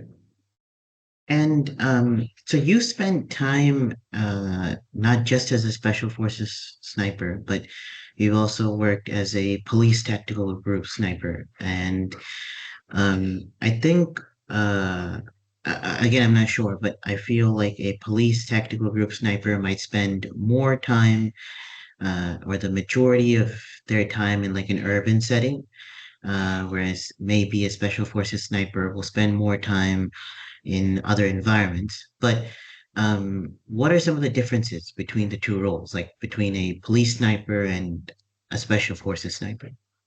I think the generic overview of operational environments that you've just said there is quite accurate. I think the differences between, you're dead right, police or LE, law enforcement snipers, would spend more time in urban, whereas special forces snipers have more of a diverse range of operational environments. That is true. What are the differences? I think, given what we've just stated, law enforcement officers tend to engage at closer ranges, whereas special forces snipers would tend to, given the terrain and just the battle space, the nature of a warlike or battle space theatre, is that they engage from greater ranges. So it's engagement distance is a big difference. So straight away that now relates to weapon systems and potentially calibers. So snipers, I guess, special force snipers now start to have bigger and greater weapon systems and calibers to ballistically overmatch or to reach out and touch those longer ranges. Whereas police could effectively do their operational role with smaller weapon systems, I guess, less complex weapon systems, and smaller calibers, that is 308 below 7.62. Whereas special force snipers more often will have to step up into the 338, the 408, the 50 caliber range, or anything over 7.62. But also, there's other factors like what's in the operational space. In that kill area, what's behind it, what's around that. And when we talk about domestic police, you now have civilians in the engagement area. So we have to worry about things like ricochet, over penetration, secondary strike, things like that. So you now need to change weapon systems, potentially have a lower caliber and a change of ammunition potentially to mitigate the risk of over penetration and hitting friendly and or civilian personnel. Whereas in the military, I guess sometimes you don't have those complexities to worry about. You can really sort of unleash hell downrange and not worry as much about over penetration or ricochet vulnerabilities, I guess. So I think they're probably the main differences: engagement ranges, weapon systems, and the worry for over penetration, or police snipers have to worry more, or marksmen. In fact, a lot of police snipers aren't snipers per se, in that they're not their battlecraft or tradecraft, fieldcraft is not as great if in their possession at all. They're simply police trained to a slightly higher standard that can shoot accurately at closer ranges. Doesn't mean they are full sniper qualified personnel. And what I mean by that is, again, I harken back to the last conversation. A sniper's not just a good shot. A sniper's a skilled soldier. Who is skilled in things like camouflage and concealment, stalking, navigation, threat analysis, mission planning, and just happens to be a good shot as well. Okay. And so you've worked with, as I said before, you've spent some time working with the FBI, HRT, and the New Zealand Special Tactics Group. And what exactly this was accomplished through the process of working with these teams, and what did you learn from them, and what did they possibly learn from you, and uh, how did they kind of differ from your home unit? Look, it's interesting. People like New Zealand Special Tactics Group, which are a special police unit. There are a lot of similarities in culture and the way we go about business, Australia and New Zealand. That, in other words, we're geographically dislocated, or we're down under, we're far away from Europe and the United States, and we have small populations, so we tend to, and with those small populations go a lower GDP, therefore expense on or defence spending by our governments. So therefore, New Zealand, like us, tend to have to do more with less. So you find that when I operate with people like New Zealand, they operate in a very similar fashion. When I operate with someone, or have operated with someone like European countries or in the United States, they've got a greater budget. Their personnel numbers are larger. Their force projection, and the way they do business is just on a larger scale.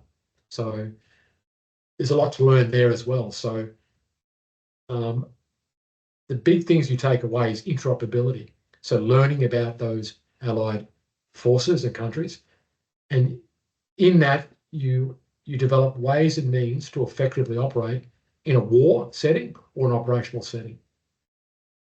So in those exchanges, you get affirmations and or confirmations that, hey, what I'm doing, our tactics, techniques, procedures, our doctrine, our standard operating procedures, they work.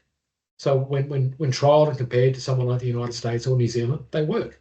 So there's an affirmation and a confirmation of what you're doing well. Conversely, you learn fast whether what you're doing, one, is ineffective, or two, doesn't stand comparison in an interoperability setting. In other words, what I'm doing here, whilst it works in Australia, won't work when I'm working with the United States. It won't work for whatever reason, or it won't work when I'm dealing with German forces or British forces or New Zealand forces. So whilst it works in Australia, in the future, if I'm operating with the United States, DevGru, army staff, I need to modify my tactics for this reason, so it does work. So you get affirmations of what will work, affirmations of what won't work, and you learn things that you will need to change or modify to be an effective ally when operating with these countries. Okay. Yeah. And so just for the next question, I'm not sure if you can like really talk about it, but so based on like your time as a sniper, like what were like some of the most common tactics you noticed used by enemy forces against snipers? And like were there any strategies or counter tactics you used um to just counteract these strategies or tactics used by them? Yeah, good. And there's probably two ways to break this up into two categories. Um, Australia, rightly or wrongly, probably haven't operated against near peer adversaries for a while. And what I mean by that is other first world nations with the same technology as us. We haven't had a conflict with personnel or country like that, forces like that for a while. So, and if we did, normally I imagine it's call for fire. So it's ground or air fires to effectively obliterate a sniper pair. So whilst I'm aware of that, I haven't had to really operationally mitigate or work against that for a long time, if ever. But we've certainly been working. We spent our time the last 20 years less than near peer. That is insurgents in Iraq and Afghanistan. Certainly in Southeast Asia in my time and East Timor. So what they would normally try to do is swarm or concentrate en masse to outnumber our sniper teams or our special forces teams and swarm. That is, get to outflank them or come in behind us. So overrun us rapidly, hit us with as much firepower to pin or I guess fix us where we are, and then swarm us from a flank or from behind. So literally fix us through greater firepower and then overrun us with a greater manpower. So that was something I was always concerned about when operating against these insurgent groups, was getting outflanked or getting hit from the rear. So it was always foremost in my mind that I had secondary and alternate exfil or escape routes, and that I clearly had warning systems available to me to detect that enemy action from my flanks or rear. Mhm. Um, and like again, for the next question, it just like depends on the degree to which you can talk about it. But how crucial is intelligence gathering to a sniper's mission? Like, and if at all, like, could you share some examples of like how this intelligence was like used to your advantage? Yeah, look, I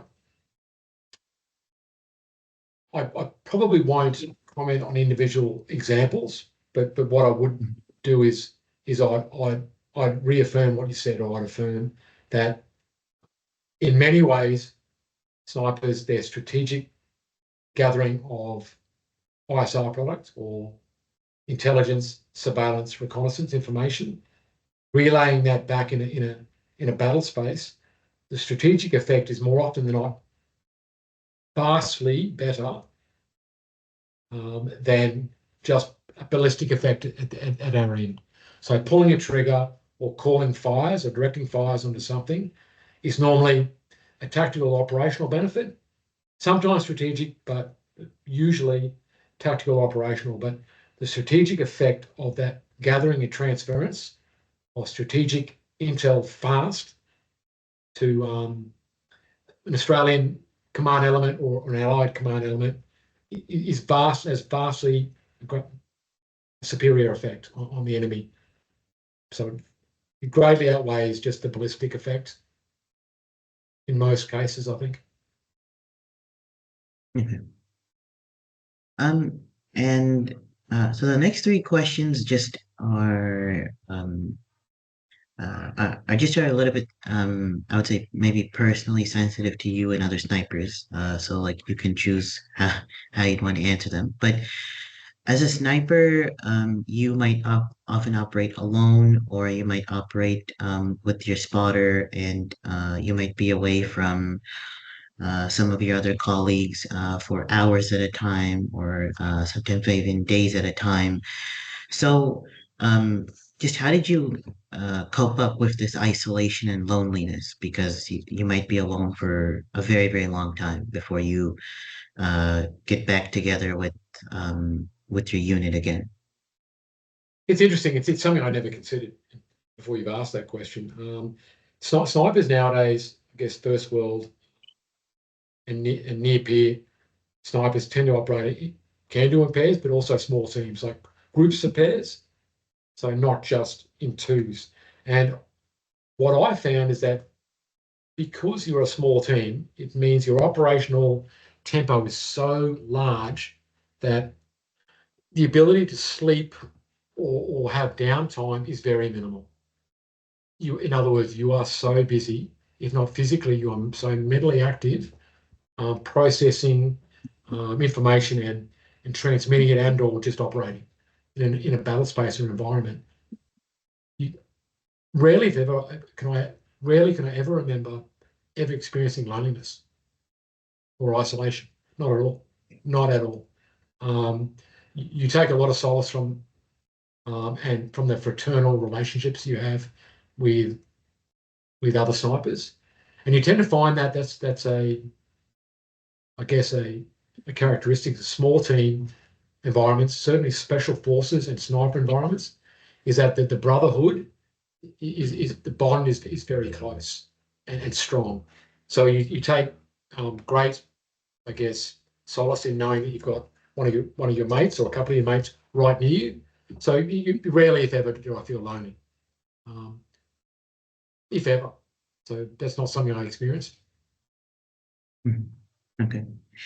And so I just wanted to talk about like some of the unique cognitive demands you'd have as a sniper. So just through the eyes of the public, I think the movie the American Sniper, like most famously, I would say explored the psychological impacts a sniper's job would have on the person. So, like, how do these like unique cognitive demands contribute to the development of certain psychological challenges compared to other combat roles? And um, what are some of the most effective strategies for mitigating these challenges and also like just like fostering long-term mental health within this highly specialized community? Gee, that's a very complex question, isn't it? Isn't it, Amar? The look, personally, I can only speak for myself. I, I've I've had to negotiate significant mental health challenges over the years. I think I've done that successfully in the end, as in where I've arrived at now. I think I've been successful in navigating and negotiating those challenges. I think that, as you said, I guess you brought it up, the movie American Sniper,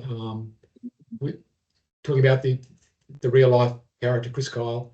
Um, there's an element, whilst that's Hollywood, there's an element of truth in that story, insofar as some of my, I won't say regrets, but some of the challenges I've had in recollection, operational recollections of my career is it's not the shots that were taken or ones that may have been missed or whatever, or for statistics' sake. What has come back in my recollections is those times that I wasn't able to effectively reach out and touch, as in destroy, kill, neutralize enemy for whatever reason, as in wasn't given the permission, I wasn't given the clearance, I wasn't in a position to take those shots or conduct those actions to protect friendly and allied personnel. So it's the shots that I couldn't take or wasn't able to take, the actions I couldn't take or weren't approved to take, they're the ones that caused, I guess, cognitive friction later on in my mind. So how does one deal with that? I think it's funny. Viktor Frankl said something like, a person can deal with any how if they have a why. And I think at certain times in my life, I struggled. I didn't have a why. So so figuring how to keep moving forward without a why was challenging, to say the very least. And I think the why there has just got to be that special forces mantra of resilience. If you just keep going, because as long as you keep putting one foot in front of the other, if you don't have a why, surely you'll find one. You'll find a why if you keep moving forward. So that was something that I always, I guess, tried to do, is just keep moving forward. And then you'll find a why eventually, or at least live in that hope to find a why. I guess other reasons, other things that cause challenges post-military service is, and one that I still believe, but I've come to terms with. Whereas in the past, when I was younger, I knew it, but I couldn't come to terms with the fact. And that is being an Australian Special Air Service sniper, Tier 1 sniper. That is probably the pinnacle of what I'm going to achieve in my life. So then to step away from that and then go, okay, what's next? Or whatever's next. From a professional perspective, yes. What is next? Gee, something less. And having to come to grips with that and learn. And that part of that is growth, is personal growth, to realize that, well, that's because for most of my adult life and professional life, all I ever considered as a success was my professional life. Coming to realize that there's things greater than the job, whatever job I'm doing, that my life isn't just about professionalism. It's not about my job. What about family? What about my wife? What about my children? And then realize that there's a life outside my job, whatever I do for my job. So I'm not defined by my job. So therefore, if I'm doing a lesser job, well, there's also the rest of my life to rejoice in and to work hard at. So, and I've come to grips with that never again will I be an SAS sniper. That chapters come and go. And I'm getting better at learning to deal with that every day. But at one point in my life, I wasn't very good at dealing with that. And another question I had was, when technology is just coming into play, which I'm not sure might or might not replace the role of a sniper, like especially drones, drones or other piece of technology, it might in the future might I would say become more valuable. I'm not sure if that's the right word to use, but like how do you think the role of a sniper has changed over time with more and more technology coming in to play, and what do you see like the future of sniper operations to be? Yeah, look, it's interesting. They talk about sniping transitioning from an art. Let's say a sniper on the Western Front, an Allied sniper in 1915, 1916, 17. It being an art form because you've got your Lee Enfield accurized, or your Springfield M1A1 or accurized, whatever, with some kind of really old tech spotting scope, and that's you. That's you on a battlefield, you and your wits.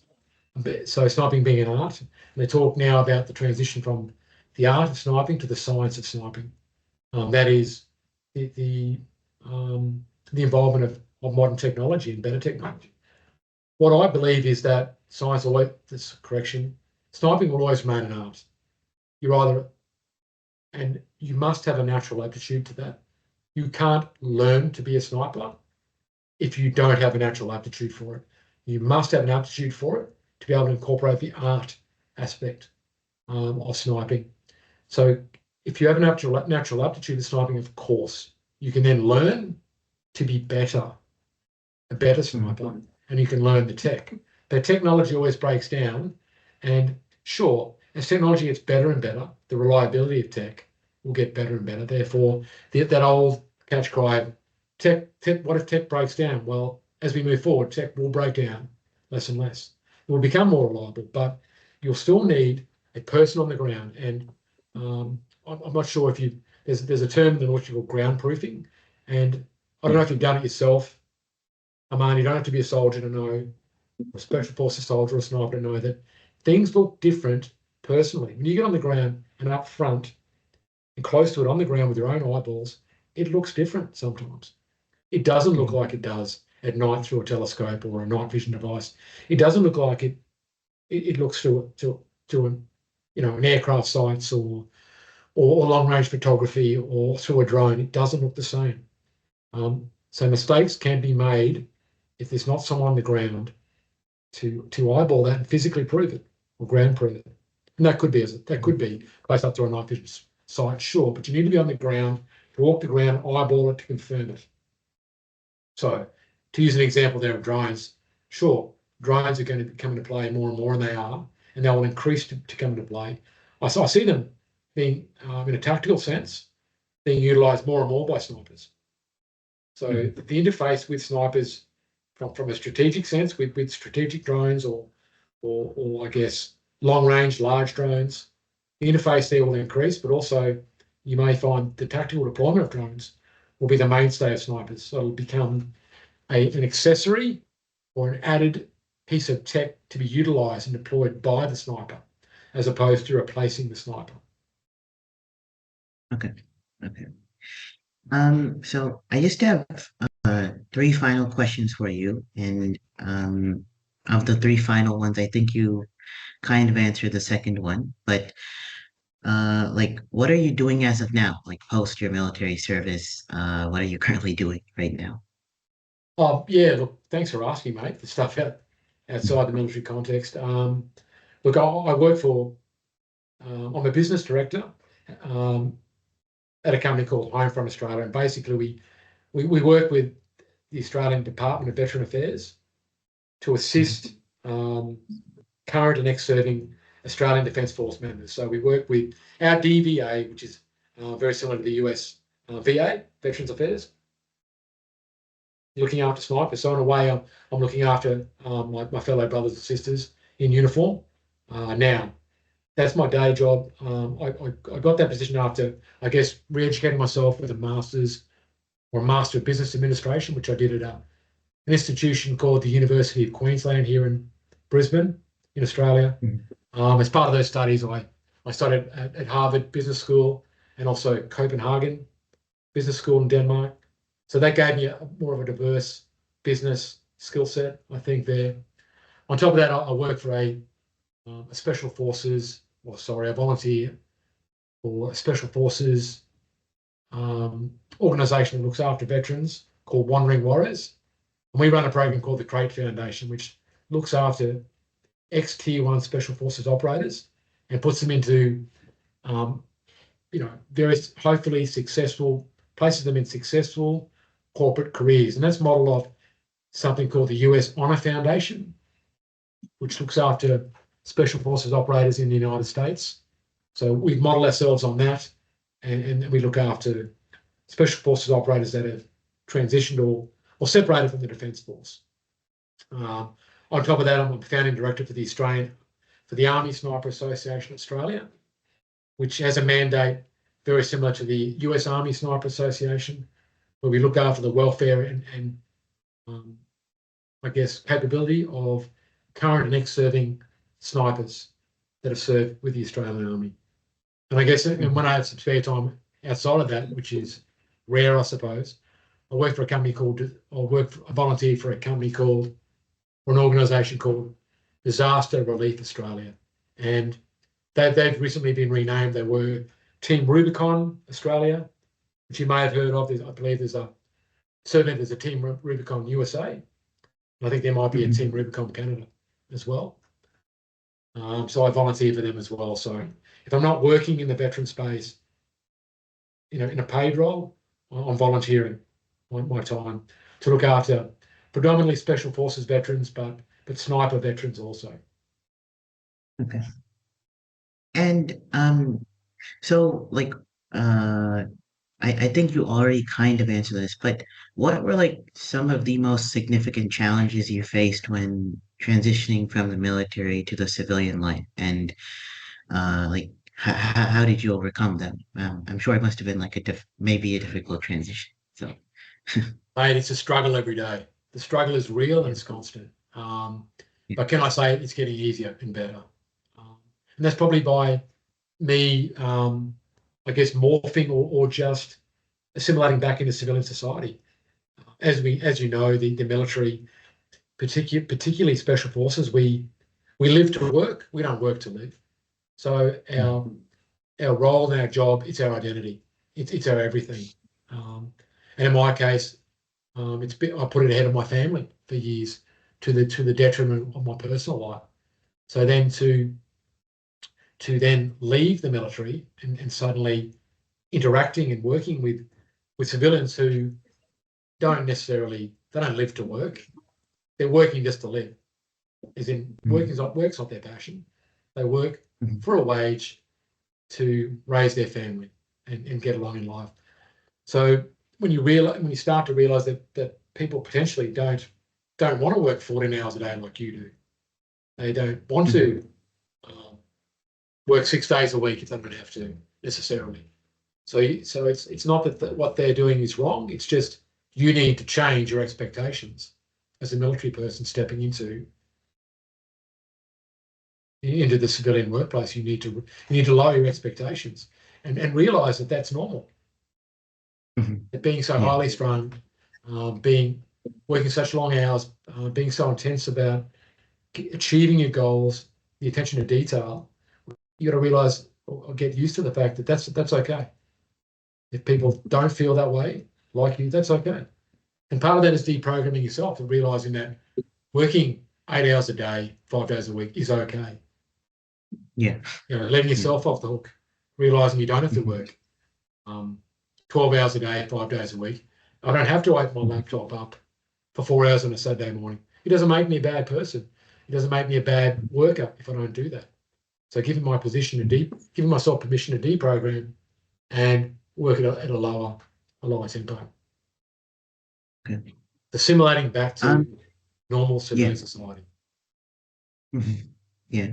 Yeah, like that is a difficult I mean that's a struggle I've seen a lot of former soldiers have is that when in the military you have I'm not sure if this is the right way of looking at it, but in the military you're often told what to do at a specific time and then you have to follow orders or something like that. But in the civilian space, like you kind of have to move towards an unstructured form of life. So, because of that, some certain soldiers struggle. Um, but my final question just to you is, what kind of advice would you like to give to people who are aspiring special forces soldiers or aspiring snipers? Yeah, good. Yeah, good one. I noticed. I'll take a leaf out of the book of the DEBRIL or the Naval Special Warfare gentleman you had on in one of your earlier podcasts. He said something about don't glorify it. It's not a position. Being a special forces operative is not. Um, don't glorify the role. It's not about glory. It's hard work. And I'd say that in my context is it's certainly that you've got to realize that you're not doing the role. It's not pretty sometimes. It's not sexy. It's not full of glory. It is hard work. As they say in Australia, to use an Australian term, it's hard yakka. It's hard work.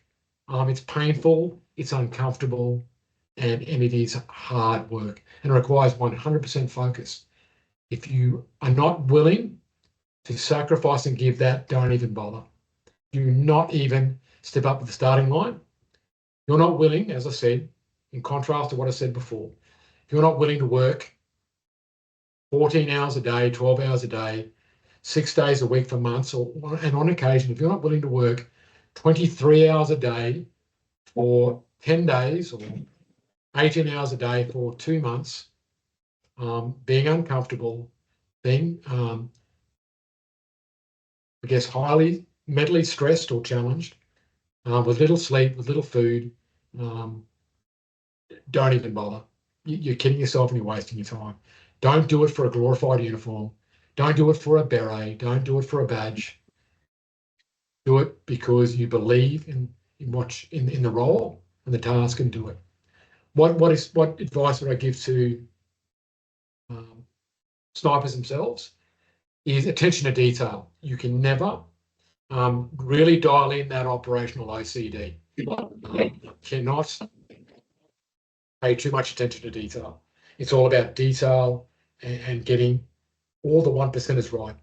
Um, 95, 80% of the population get 85% of a task right, but a very Mhm. small amount of the population can get 99% of a task correct. We'll never be perfect as human beings. We're inherently flawed, but you must strive for perfection each and every day. Lastly, what I'd say to any aspiring special forces operator is we all like a good time, and there's jokes abound about military people loving a good time and loving a beer and loving their time off, and that's all good. But in this day and age, you refer to the term um, combat athlete. That's what you are. You need to start treating yourself and start viewing yourself as a combat athlete or an elite athlete, because that's what you are. In line with an Olympic sprinter or an Olympic swimmer or diver or pole vaulter or, you know, ATB tennis professional, you are a combat athlete. So start treating yourself that way, and look after yourself long term, because long term efforts will give you that long term goal. So whilst have a good time, ensure that you look after your diet, look after your sleep where you can, when you're training, and look at keep the long term goal in mind, and that is you need to be a combat athlete, attention to detail at all times, 100% focus on the task at hand, and look, let's face it, it's 100% sacrifice. Mostly it will require everything you have in life, and that Mhm. includes your attention to family. Okay. Good. Yeah, thank you so much, Doug, for coming on my podcast. I think we've gone well over 2 hours now at this point.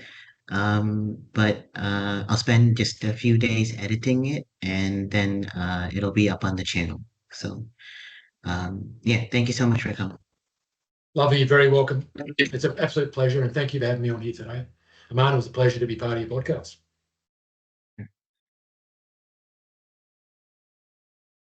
I hope you guys liked that episode of this podcast. And I just want to give a huge shout out to Doug for giving me almost 2 hours of his time. And Doug spent a lot of time spent a lot of time preparing for this interview, even before he came on the show. And I got a chance to have an in-depth conversation with him, even uh, offline, before we scheduled a date. And he spent a lot of time making sure that he was well prepared, and he wanted to make sure that he had a lot of cool stories to tell for this podcast. So a huge shout out to Doug. Thank you so much, Doug, for coming on this podcast. And I'd like to thank all of you for watching this episode of the Guru Podcast. It does mean a lot. Please do subscribe to the channel. More and more episodes are coming with various sorts of special operators, pilots, etc. And please let me know what you think in the comment section below. See you in the next one.